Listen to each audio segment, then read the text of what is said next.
ঢাকার ৭টি কলেজকে একীভূত করে প্রস্তাবিত ঢাকা সেন্ট্রাল ইউনিভার্সিটির চূড়ান্ত অধ্যাদেশ জারির দাবিতে বিক্ষোভ করেছেন ওই ৭ কলেজের কয়েকশো শিক্ষার্থী।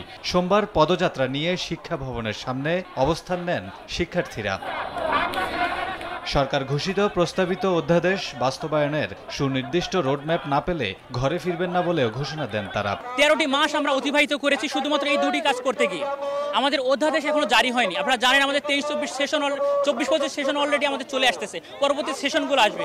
আমরা চাই আজকে যদি রাষ্ট্রের কাছ থেকে সরাসরি এসে আমাদের নির্দিষ্ট টাইমটা না বলে যায় যে আমরা এতদিনের মধ্যে অধ্যাদেশ দিব, তাহলে আমরা এখান থেকে যাব না। এ সময় শৃঙ্খলা বজায় রেখে শান্তিপূর্ণ কর্মসূচি পালনের জন্য আন্দোলনরত শিক্ষার্থীদের সঙ্গে কয়েক দফা আলোচনা করেন ঢাকা মহানগর পুলিশের কর্মকর্তারা।